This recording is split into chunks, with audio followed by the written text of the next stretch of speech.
Hello friends, तर आज आहे आमच्या गणपतीपुळे स्टेचा दुसरा दिवस आणि सकाळच्या 9 वाजता आम्ही उठून नाश्ता करायला गेलेलो. नाश्त्यामध्ये खूप साऱ्या व्हरायटी होत्या.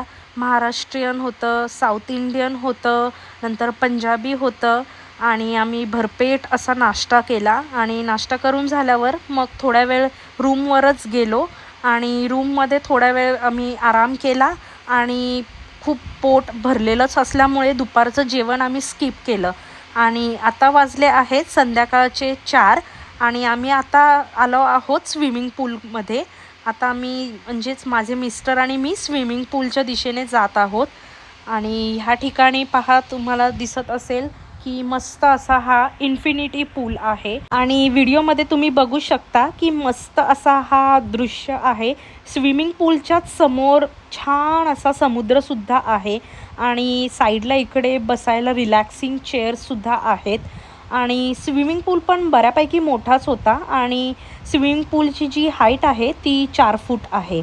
तसंच स्विमिंग करण्यासाठी इथे टायमिंग आहे, म्हणजे संध्याकाळी 4 ते 8 वाजेपर्यंत तुम्ही स्विमिंग करू शकता. तर ह्या ठिकाणी आम्ही जेव्हा आता आलो तर इथे आम्हाला अजिबातच अशी रश भेटली नाही.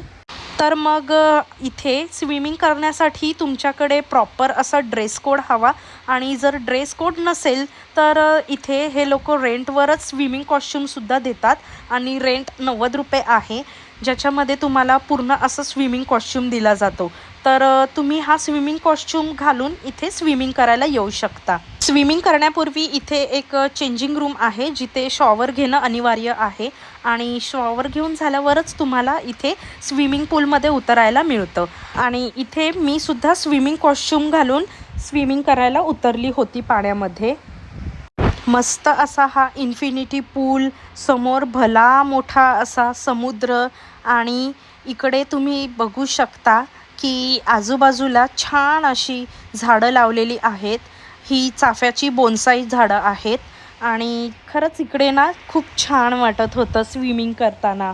थोड्याच वेळात स्विमिंग पूलमध्ये दुसरी फॅमिलीसुद्धा एक आली आणि ते तिकडे त्यांच्या फॅमिलीसोबत एन्जॉय करत होते आणि इथे आम्ही दोघेजण मस्त असं एन्जॉय करत होतो.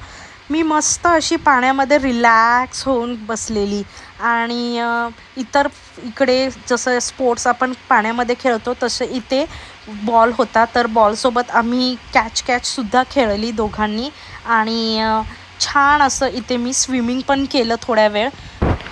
मला फारसं असं स्विमिंग येत नाही, पण थोडंफार मी आता स्विमिंग करायला शिकलेली आहे आणि इथे माझे मिस्टर मस्त असा समुद्राचा नजारा पाहत होते स्विमिंग पूलमध्ये बसून आणि खरंच तुम्हाला मी सांगते छान असं वातावरण होतं आणि स्विमिंग करायलासुद्धा खूप मजा येत होती.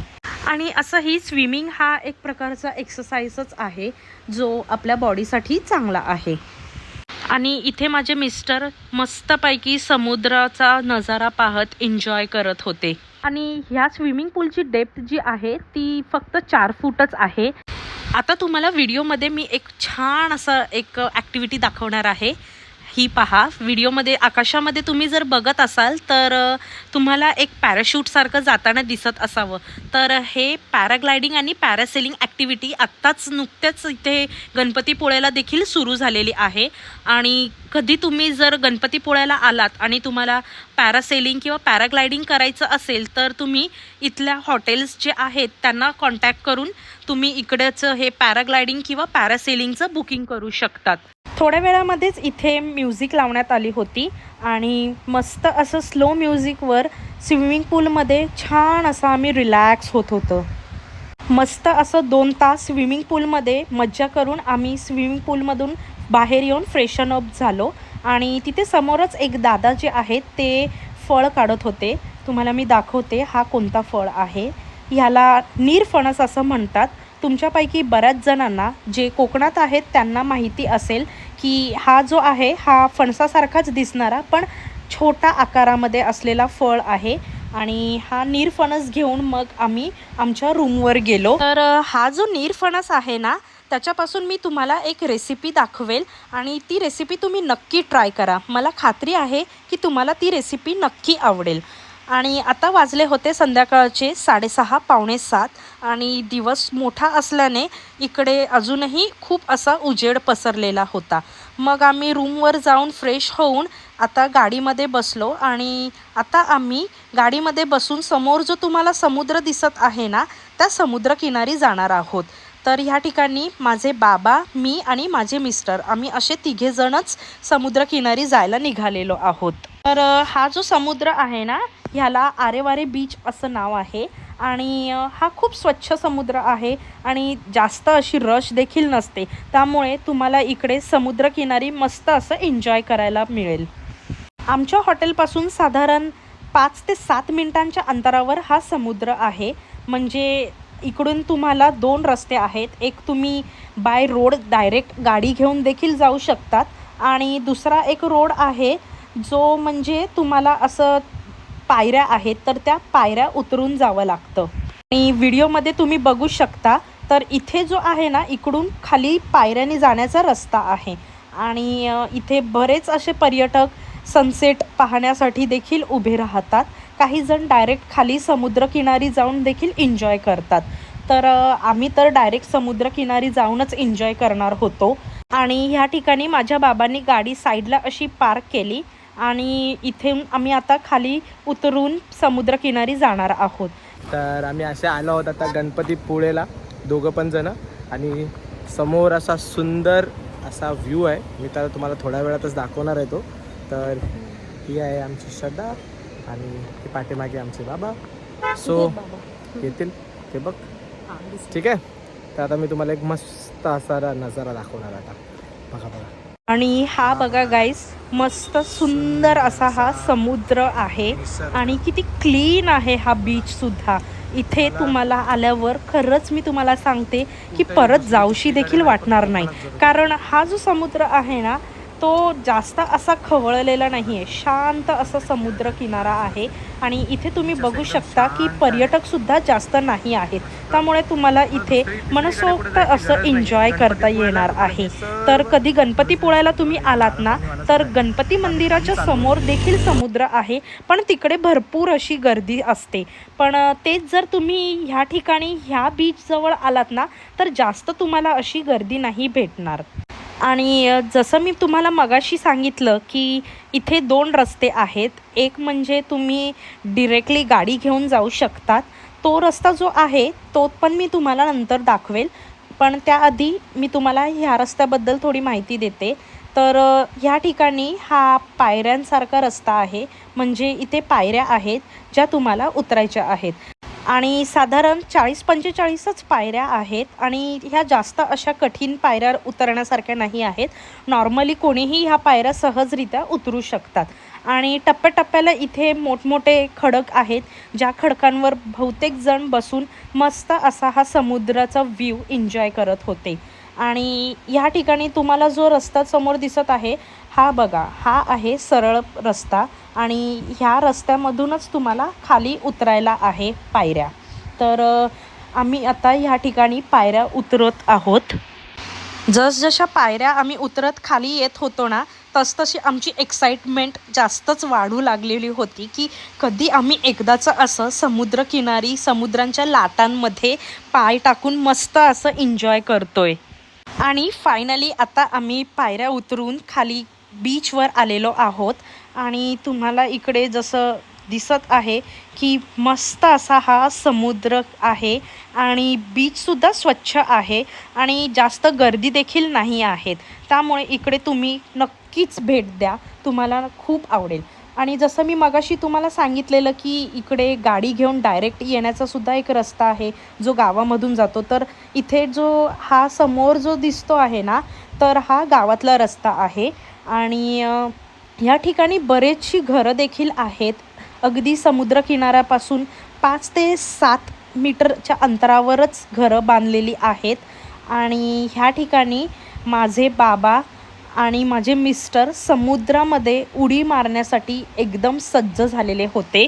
असं म्हटलं जातं की वर्षातून एकदा समुद्राच्या खाऱ्या पाण्यामध्ये आपण अंघोळ करायला हवी आणि इथे माझे बाबासुद्धा छान अशा समुद्राच्या पाण्याने अंघोळ करत होते. आमच्या बाबांनी तर पकडला एक छोटासा समुद्र खेकडा. सावणार काय एवढूसा आहे तो. मस्त असं समुद्र आहे. सोडा त्याला गेला जाऊ दे. हे बघ मग माझ्या बाबांनी तो खेकडा पाण्यामध्ये सोडला. त्यानंतर मग इथे मी आणि माझ्या मिस्टरांनी काही फोटोज क्लिक केले आमच्या दोघांचे. आणि त्यानंतर मग माझे मिस्टर देखील पाण्यामध्ये आंघोळ करायला गेले. आणि इथे तुम्ही बघू शकता की संध्याकाळची वेळ झालेली आहे आणि मस्त असा हा निळा आकाश आणि निळा समुद्र आणि समुद्राच्या ह्या सुंदर लाटा. मी मस्तपैकी ह्या समुद्राच्या लाटा किनाऱ्याजवळच उभी राहून एन्जॉय करत होती. मी पाण्यामध्ये उतरली नाही. हा समुद्र आपल्याला खूप काही शिकवून जातं, जसं की माणसाचे चांगले विचार, चांगली कृती ही समुद्राप्रमाणेच अपार असायला हवी, ज्याच्यामुळे माणसाचं आयुष्य खरंच खूप सुंदर बनू शकतं.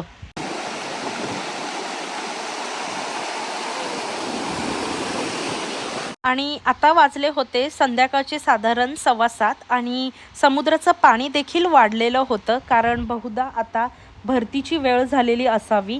आणि मग ह्या ठिकाणी तुम्हाला जसं मी मगाशी सांगितलेलं की एक गावामधून रस्ता जातो, तर आता आम्ही परत जाताना ह्या गावामधल्या रस्त्यामधूनच परत जाणार होतो. त्यापूर्वी इकडे मस्त असा हा समुद्र मी एकदा माझ्या नजरेमध्ये पूर्णपणे असा भरून घेतला आणि खरंच खूप छान वाटलं ह्या समुद्रकिनारी.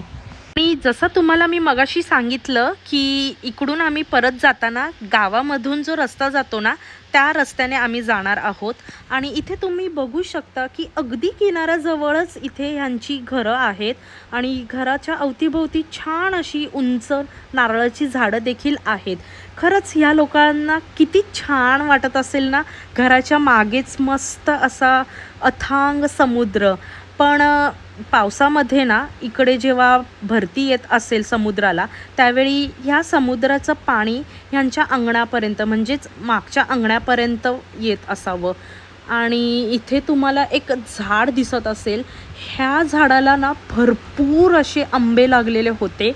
बहुतेक हे कलमी आंबेच असावे, कारण ह्या आंब्याला जो सुगंध येत होतो ना, तो अगदी कलमी आंब्यासारखाच येत होता.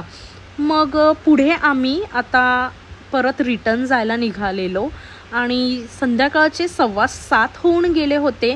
पण तरी देखील इकडे ना गर्दी होती, कारण जस्ट आता सनसेट होणार होता आणि बहुतेक लोक इथे सनसेटसाठी थांबलेली होती. मग सनसेटचा व्ह्यू घेत फोटो काढण्याचा मोह मला देखील आवरला नाही, त्यामुळे मी सुद्धा इकडे एक छान असा फोटो काढला.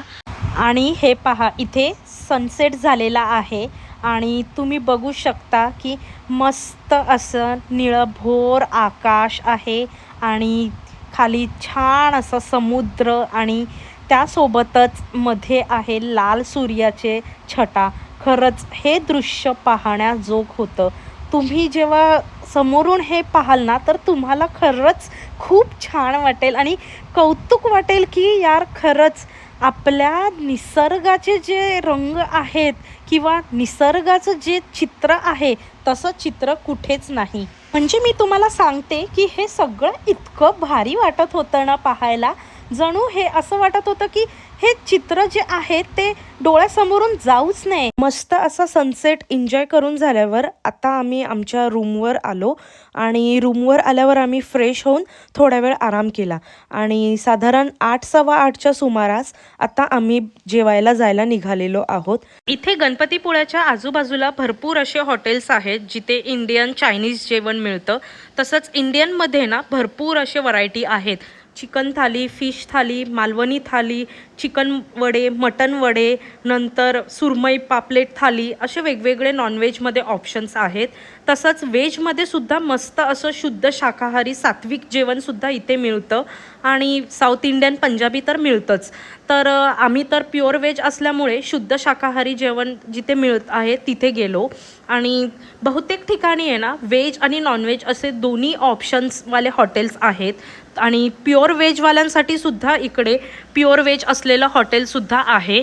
तसेच इथे भरपूर असे हॉटेल्स आहेत जिथे राहण्याची उत्तम सोय आहे. अगदी 700 रुपयांपासून इकडे रूम्स अवेलेबल आहेत. AC नॉन AC असे दोन्ही ऑप्शन्स आहेत ह्या ठिकाणी. आणि इकडे ना खूप अशी गर्दी असते, कारण रस्तासुद्धा खूप छोटा आहे आणि रस्त्याच्या दोन्ही बाजूला हॉटेल्स आहेत. रत्नागिरी म्हटलं की समुद्र आणि समुद्र म्हटलं की मच्छी ही आलीच. त्यामुळे इथे ना बहुतेक करून लोक नॉनव्हेज खाण्यासाठीच येतात. त्यामुळे इथे नॉनव्हेजसुद्धा खूप छान मिळतं. तुम्हाला कधी इकडे गणपतीपुळ्याला येण्याचा जर योग आला किंवा तुम्ही कधी गणपतीपुळ्याला आलात तर इथली मच्छी थाली जी आहे, फिश थाली, ती तुम्ही नक्की ट्राय करा. तर मग आम्ही घनवटकरी हे जे मुख्य पुजारी आहे देवळातले, त्यांच्या नैवेद्य या हॉटेलमध्ये आलो होतो. आणि हॉटेल तसं साधं छोटंसंच आहे, पण इथलं जेवण उत्कृष्ट दर्जाचं मिळतं. आणि मेनूसुद्धा तुम्ही बघू शकता की रेटसुद्धा चांगलेच आहे, जास्त असं महागडं नाही आहे. तर आम्ही जे आहे इथलं स्पेशल व्हेज थाली जी मिळते, महाराष्ट्रीयन स्पेशल व्हेज थाली, ती ऑर्डर केली होती. आणि अवघ्या 15 ते 20 मिनटामध्येच त्यांनी आम्हाला गरमागरम अशी व्हेज थाली सर्व केली होती. आणि ह्यांचं जेवण आहे ना खरंच खूप अप्रतिम लागतं. अगदी असं वाटेल की तुम्ही घरातलंच जेवण जेवत आहात की काय. त्यांच्या व्हेज थालीमध्ये सुद्धा भरपूर असे जेवणाचे आयटम्स होते. आता तुम्हाला मी दाखवते. इथे त्यांनी 3 पोळ्या, 1 पापड, नंतर शिमला बटाट्याची भाजी, उसळमध्ये मसूरची उसळ होती, वरण होतं, सोलकढी होती आणि छोटीशी वाटी अशी आमरसची होती आणि भात होता. खरंच हे जेवण सात्विक तर होतंच, पण तसंच खायला आणि चवीला खूपच छान होतं. तुम्ही कधी इकडे आलात ना तर ह्या नैवेद्य हॉटेलला अवश्य भेट द्या. ह्यांचं जे घरगुती पद्धतीचं जेवण आहे ना ते खरंच खूप अप्रतिम लागतं. एकदम मस्त सात्विक असं हे जेवण होतं. जास्त स्पायसी नाही आणि मसालेदार नाही, पण तसंच चवीला खूपच छान. मस्त असं जेवण जेवून झाल्यावर आम्ही आता आमच्या हॉटेलमध्ये जायला निघालेलो. छान असं वाटलं. जेवण तर मला खूपच आवडलं. मस्त असं जेवण होतं. सोलकढी तर आहाहाहा, एक नंबरच होती. तर कधी तुम्ही आलात ना गणपतीपुळ्याला, या हॉटेलमध्ये अवश्य भेट द्या. मस्त जेवण मिळतं इथे. इथलं जेवण जेवून ना तुमचं पोट भरेल, पण मन काही भरणार नाही ह्याची मला खात्री आहे. तर मग मस्त असं जेवण जेवून आम्ही आता आमच्या हॉटेलमध्ये जायला निघालेलो आणि उद्या सकाळी आम्ही गणपती मंदिरात जाऊन गणपतीचं दर्शन घेणार आहोत. तर त्याचा व्लॉगसुद्धा मी लवकरच शेअर करेल. तर कसा वाटला आजचा व्हिडिओ हे आम्हाला लाईक, शेअर आणि कमेंट करून नक्की कळवा. लवकरच भेटूया पुढच्या व्हिडिओमध्ये. तोपर्यंत बाय.